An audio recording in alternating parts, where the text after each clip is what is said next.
Sidang lanjutan perkara pidana atas nama terdakwa Mahfud Muiz alias Mahfud Muiz Amanurun alias Mahfud Muiz Awali dengan kawan-kawan menyatakan dibuka dan terbuka.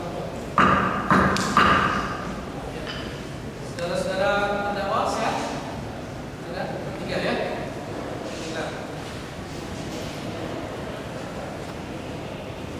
Ya, agar nanti di dalam persidangan, di dalam ruang sidang, agar anak-anak tidak berada dalam ruang sidang karena tidak baik untuk mental anak-anak. Lalu yang pakai topi agar boleh dibuka, tidak panas di sini. Ya? Yang pakai topi dibuka. Ya, silakan. Dan agar saudara-saudara tertib, tidak berjalan-jalan dalam persidangan yang berlangsung. Ya, saudara-saudara, para terdakwa, penuntut umum dan penasihat hukum, hari ini kita lanjutkan persidangan sebagaimana penundaan sidang yang lalu untuk pembacaan putusan sela. Ya, majelis akan membacakan putusan ini, namun hal-hal yang bersifat pengulangan seperti surat dakwaan yang kemarin sudah dibacakan dan eksepsi, ya, itu cukup banyak lembarannya. Kalau kita sepakat di sidang agar dalam pembacaan ini tidak dibacakan lagi, kita anggap dibacakan. Bagaimana? Ya, masih cukup seperti itu ya. Ya.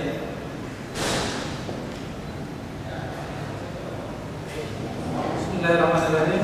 Putusan sela nomor 1107 /Pitsus/2016/PNJKT Tim. Demi keadilan berdasarkan ketentuan yang Maha Esa, Pengadilan Negeri Jakarta Timur yang memeriksa dan mengadili perkara-perkara pidana pada tingkat pertama menjatuhkan putusan sela seperti berikut dalam perkara para terdakwa. Terdakwa 1 Mahfud Muiz alias Mahfud Muiz Amanurun alias Mahfud Muiz Awali. Identitas selanjutnya sesuai dengan surat dakwaan. Terdakwa 2 nama lengkap Dr. Andes Haji Abdul Salam alias Ahmad Musaddiq alias Al-Masih Mahmud. Terdakwa 3 nama lengkap Andri Cahya. Para terdakwa berada dalam tahanan rumah tahanan negara secara bersamaan, yaitu masing-masing sejak tanggal 25 Mei 2016 sampai dengan sekarang. Dalam perkara ini para terdakwa didampingi oleh 21 orang penasihat hukum, dan dari 21 orang penasihat hukum tersebut terdapat 7 orang yang menyerahkan data sebagai penasihat hukum di persidangan. Kemudian dari 7 orang yang menyerahkan data tersebut, hanya 5 orang yang sah dan berhak menjadi penasihat hukum para terdakwa, yaitu 1 Pratiwi Febri SH, 2 Asfinawati SH, 3 Yunita SH LLM, 4 Atika Yuwanita P SHMH, dan 5 Yudhistira Arif Rahman Hakim SH. Kelimanya adalah advokat dari tim advokasi hak atas kebebasan beragama atau berkeyakinan takbir yang berkedudukan di kantor lembaga bantuan hukum LBH Jakarta, Jalan Diponegoro nomor 74 Menteng, Jakarta Pusat. Berdasarkan surat kuasa khusus tanggal 1 November 2016. Pengadilan negeri tersebut telah membaca satu surat penetapan ketua Pengadilan Negeri Jakarta Timur dan seterusnya, telah mendengar pembacaan surat dakwaan penuntut umum, pembacaan eksepsi dari tim penasihat hukum para terdakwa tanggal 15 November 2016, tanggapan penuntut umum atas eksepsi penasihat hukum para terdakwa pada tanggal 22 November 2016. Menimbang bahwa para terdakwa telah diajukan ke persidangan oleh penuntut umum dengan surat dakwaan yang disusun secara kumulatif, yang uraian tentang surat dakwaan tersebut sebagai berikut. Satu,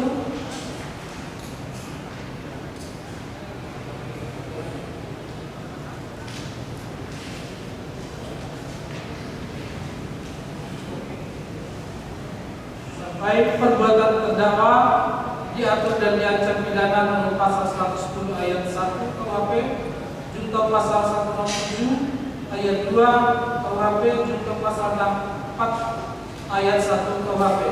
Ini dakwaan kedua. Menimbang bahwa atas dakwaan penuntut umum tersebut, pihak para terdakwa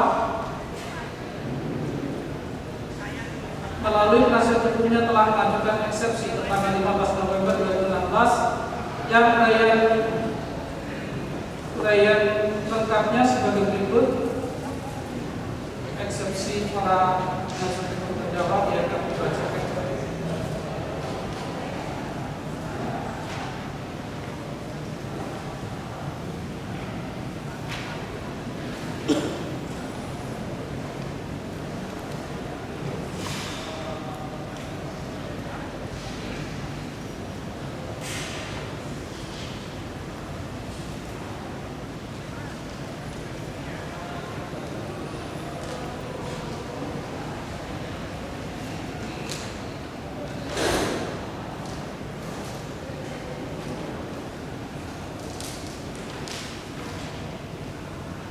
Menimbang bahwa eksepsi penasihat hukum para terdakwa tersebut telah ditanggapi oleh penuntut umum dengan mengajukan pendapatnya tanggal 22 November 2016 yang untuk menyikat putusan maka pendapat tersebut dianggap dalam hukum dan telah dipertimbangkan dalam putusan.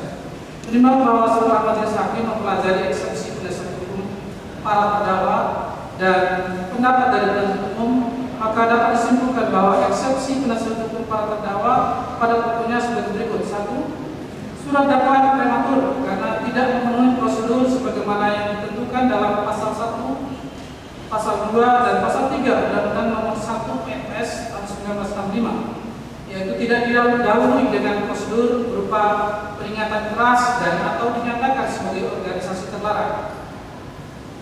Dua, tindak pidana yang didakwakan pada terdakwa 1 dan terdakwa 2 nebis bidang karena A. Pada tanggal 11 April 2008 terdakwa 2 telah dihukum atas perkara penistaan agama pada Pengadilan Negeri Jakarta Selatan selama 4 tahun penjara.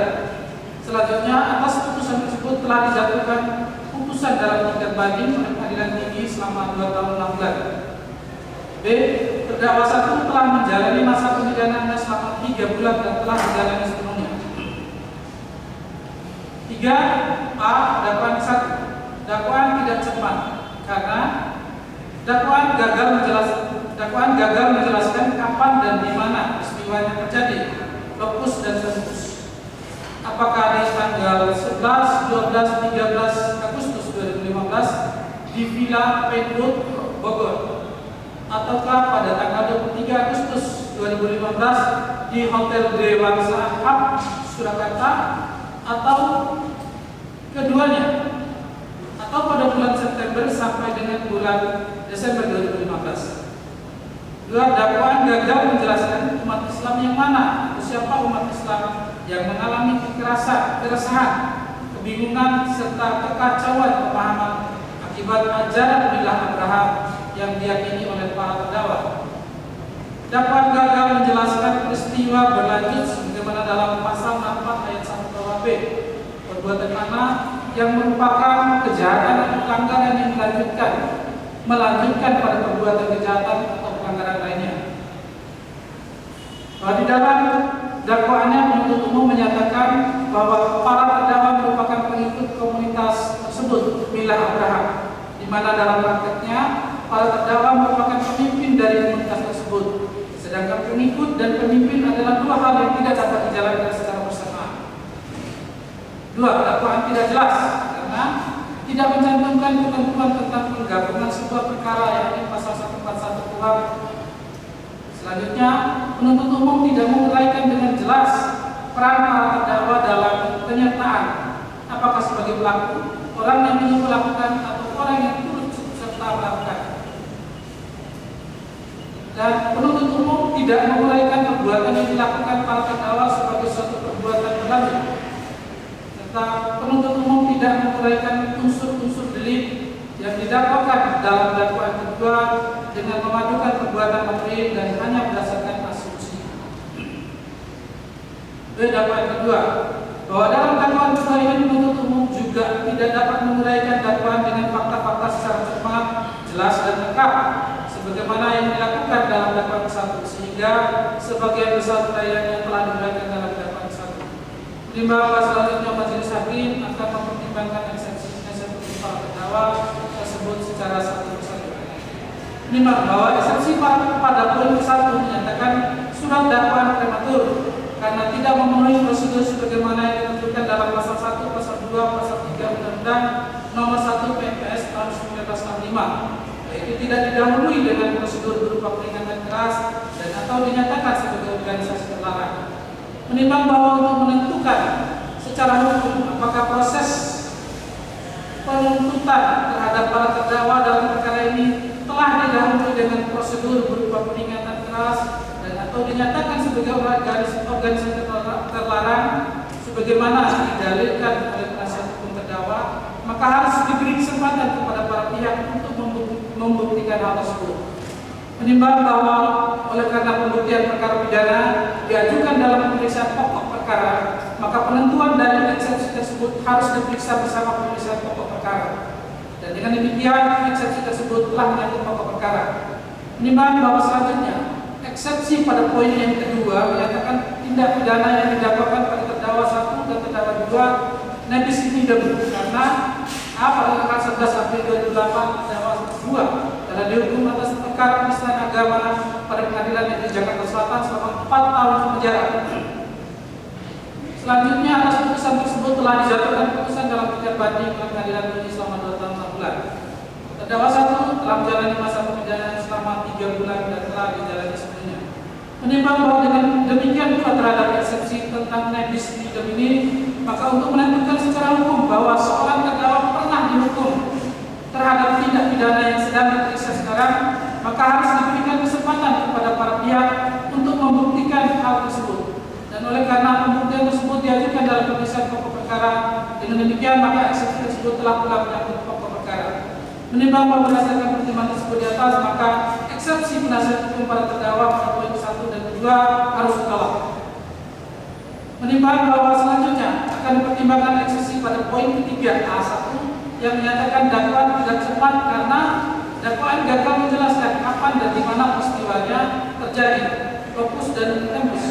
Apakah di tanggal 11, 12, 13 Agustus 2015 di Villa Penwood, Bogor, ataukah pada tanggal 23 Agustus 2015 di Hotel D Wangsa Hut, Jakarta, ataukah keduanya, atau pada bulan September sampai dengan bulan Desember tahun 2015.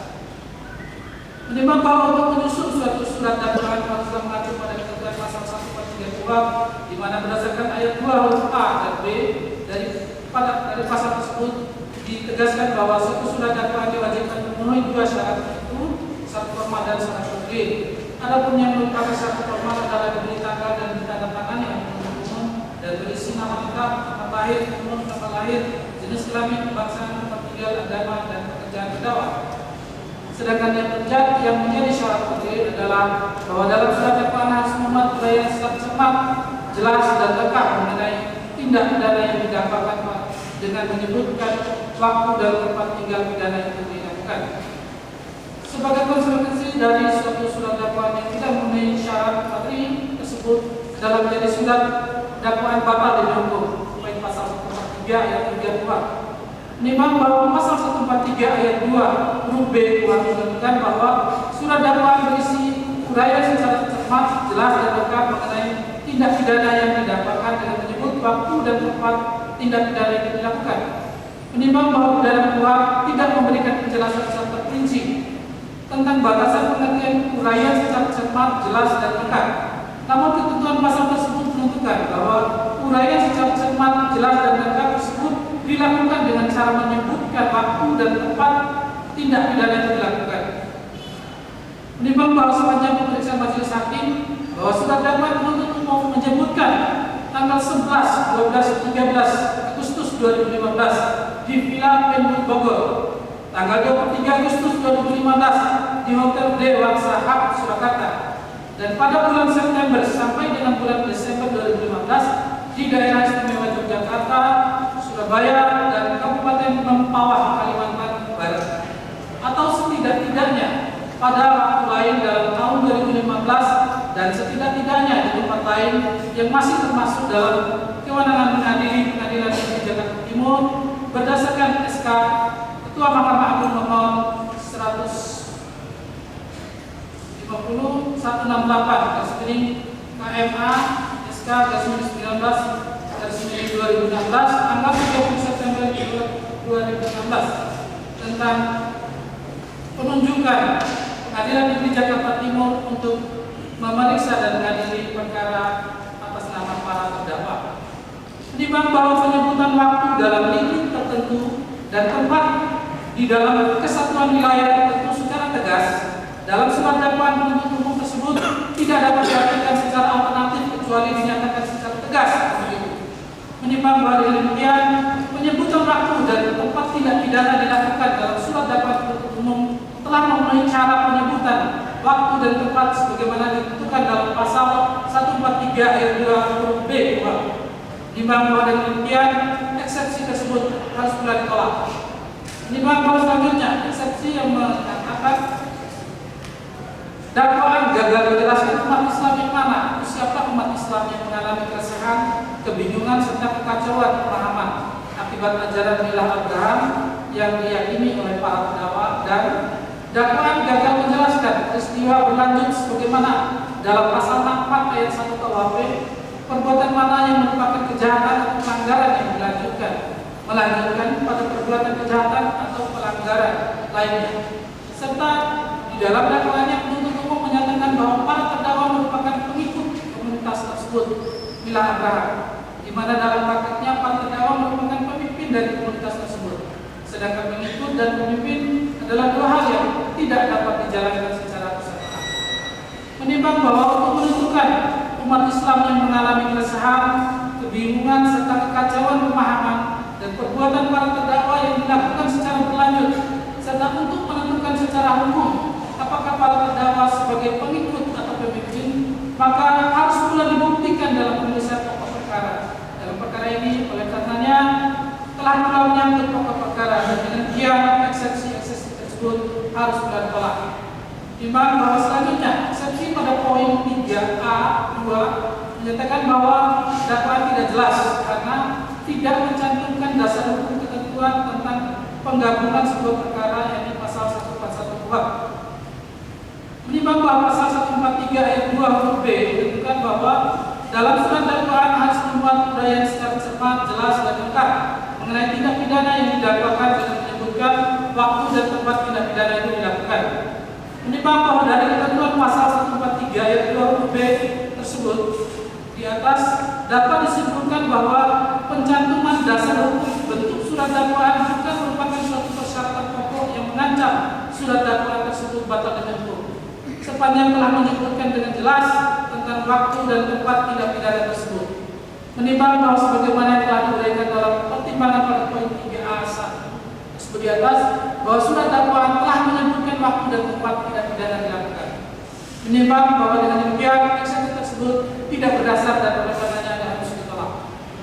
Menimbang bahwa selanjutnya eksepsi yang mengatakan bahwa penuntut umum tidak menguraikan dengan jelas peran para terdakwa dalam pernyataan apakah sebagai pelaku, orang yang menyuruh melakukan, atau orang yang turut serta melakukan. Menimbang bahwa sebagaimana telah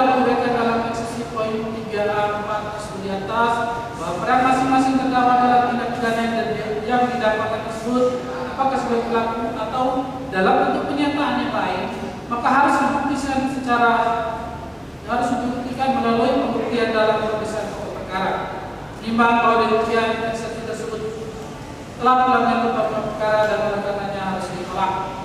Nimbang bahwa eksepsi selanjutnya yang menyatakan bahwa penuntut umum tidak menguraikan perbuatan yang dilakukan para terdakwa sebagai suatu perbuatan berlanjut. Nimbang bahwa setelah majelis hakim mempelajari surat dakwaan penuntut umum, maka terungkap bahwa perbuatan yang didakwakan terhadap para terdakwa telah diuraikan secara kronologis, yaitu sejak tanggal 11, 12, 13 Agustus 2015 di Villa Venue Bogor, kemudian pada tanggal 23 Agustus 2015 di Hotel Dewan Sahab, Surakarta, dan selanjutnya pada bulan September sampai dengan bulan Desember 2015 di daerah istimewa Yogyakarta, Surabaya, dan Kabupaten Mempawah, Kalimantan Barat, dan dengan masing-masing uraian perbuatan yang berhubungan satu dengan lainnya. Menimbang bahwa pengertian perbuatan berlanjut adalah merupakan suatu teknologi hukum yang tidak wajib untuk disebutkan dalam surat dakwaan, melainkan sepanjang unsur-unsur perbuatan tersebut telah diuraikan secara kronologis dan saling berhubungan sedemikian rupa sehingga dapat dikatakan sebagai suatu perbuatan berlanjut. Menimbang bahwa penentuan secara hukum apakah uraian dakwaan penuntut umum tersebut dapat dikualifikasi sebagai suatu perbuatan berlanjut atau tidak, maka harus pula dibuktikan dalam pemeriksaan pokok perkara. Oleh karenanya eksepsi tersebut harus ditolak. Menimbang bahwa selanjutnya eksepsi menyatakan penuntut umum tidak menguraikan unsur-unsur delik yang didakwakan dalam dakwaan kedua dengan memadukan perbuatan material dan hanya berdasarkan asumsi.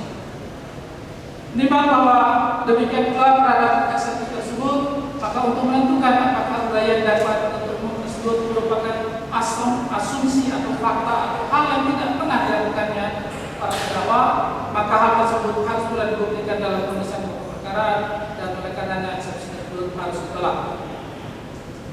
Terdakwa pada poin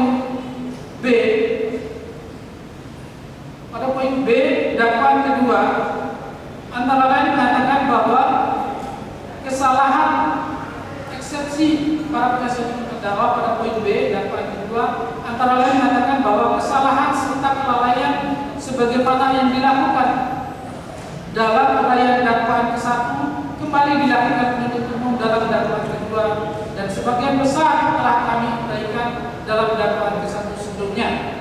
Menimbang bahwa kalimat tersebut di atas menimbulkan ketidakjelasan tentang eksepsi yang diajukan oleh penasihat hukum para terdakwa terhadap dakwaan kedua. Oleh karenanya majelis hakim tidak mempertimbangkan eksepsi pada poin B dakwaan kedua tersebut. Menimbang bahwa berdasarkan seluruh pertimbangan tersebut di atas, majelis hakim berpendapat bahwa eksepsi penasihat hukum para terdakwa harus ditolak seluruhnya dan dengan demikian pemeriksaan perkara harus dilanjutkan. Menimbang bahwa oleh karena pemeriksaan perkara ini masih berlanjut, maka biar perkara harus dilakukan. Memperhatikan mengingat ketentuan pasal 143 ayat 2 huruf A dan B, ayat 3 pasal 155 ayat 1 2 serta pasal-pasal lain dari perundang-undang yang bersangkutan mengadili menolak eksepsi penasihat hukum para terdakwa, memerintahkan penuntut umum melanjutkan pemeriksaan perkara pidana nomor 1107 /2016 PN Jakarta Timur, menangguhkan biaya perkara hingga pemeriksaan akhir. Demikian diputuskan dalam rapat permusyawaratan majelis hakim pada hari Senin tanggal 28 November 2016 dan kami menghasilkan SMH sebagai hakim ketua sidang serta Haja Komisi SMH dan Haji Hermawan Syah SMH masing-masing sebagai hakim anggota. Putusan tersebut diucapkan dalam sidang terbuka untuk umum pada hari Kamis tanggal 1 Desember 2016 oleh hakim ketua sidang tersebut, didampingi oleh para hakim anggota tersebut, dibantu oleh Muji LSH pada pengadilan negeri Jakarta Timur, dihadiri oleh penuntut umum pada Kejaksaan Negeri Jakarta Timur serta di hadapan para terdakwa serta penasihat hukumnya. Ya, saudara terdakwa, penuntut umum dan penasihat hukum, demikian putusan selah yang diambil oleh majelis hakim dalam perkara ini. Oleh karena putusan ini memerintahkan penuntut umum melanjutkan persidangan, maka pertemuan berikut kita melanjutkan persidangan, memberikan hak pada penasihat hukum terdakwa untuk melakukan upaya hukum terhadap putusan selanjutnya, namun disertakan dalam pokok perkara ini ya.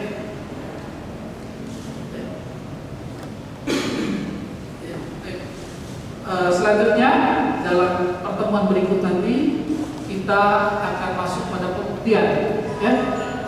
Kalau saudara akan mengajukan saksi-saksi diharap membawa saksi ya. Siap dengan saksi?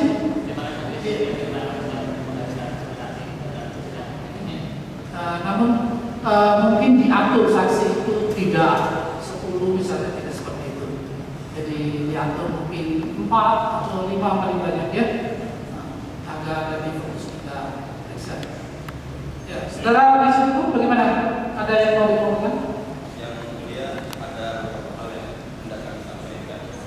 Pertama, yang mulia tadi disebut dalam putusan ada 5 orang penasihat hukum yang setelah secara sah diperiksa dokumennya, namun saya tidak menemukan nama saya sendiri dalam 5 list penasihat hukum itu. Padahal saya di sidang pertama sudah membuktikan perasaan saya sebagai advokat atas nama Feby Yonesa SH. Ya, berdasarkan sini. Ya, terus Ya, untuk itu mohon koreksinya supaya kehadiran saya di persidangan ini tidak dianggap tidak sah. Itu satu hal. Hal yang kedua terkait dengan penangguhan penahanan yang mulia. Kami telah menyampaikan surat penangguhan penahanan dengan jaminan bahwa klien kami para terdakwa tidak akan melakukan melarikan diri, menghilangkan barang bukti dan alasan-alasan normatif penangguhan penahanan yang lainnya. Dan kami juga sebetulnya ingin mengajukan menekankan pentingnya penangguhan penahanan itu terkait dengan bahwa penahanan terdakwa justru mengganggu kelancaran persidangan. Terbukti dari 4 kali persidangan, meskipun yang mulia telah memerintahkan persidangan dimulai pukul 10, tetapi selalu saja persidangan molor sampai jam 1 atau jam 2 untuk hari ini. Alasan yang selalu diajukan oleh jaksa penuntut umum itu terkait dengan alasan administrasi pengeluaran tahanan dari Rutan Cipinang. Nah, untuk atas dasar 2 alasan tersebut, kami mohon kiranya pertimbangan penangguhan penahanan kami dengan kepastian bahwa klien kami akan secara tertib mendukung kelancaran persidangan dengan hadir setiap waktu itu kiranya bisa dipertimbangkan untuk dikabulkan. Sekian ya. Tadi soal yang pertama data saudara ini berdasarkan data yang asli.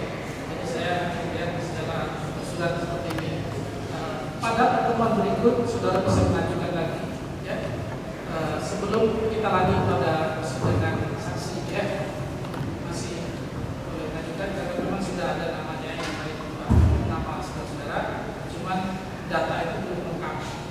Oh, di persidangan pertama saya sudah membuktikan absahan dokumen. Ya, baik saya melihat di sini.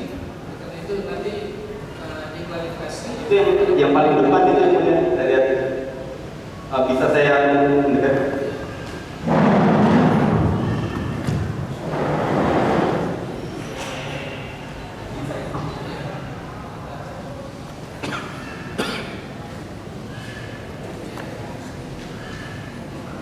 Silakan.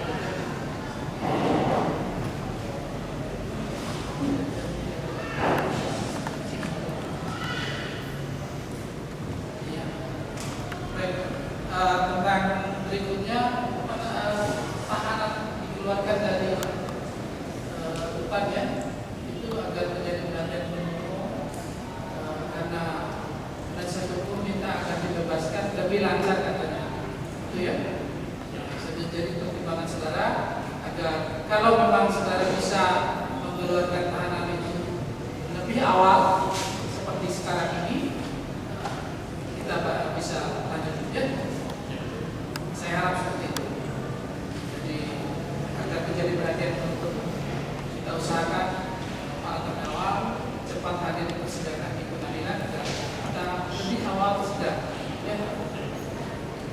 saja ya tentang penanganan penahanan saudara masih dipertimbangkan oleh majelis hakim.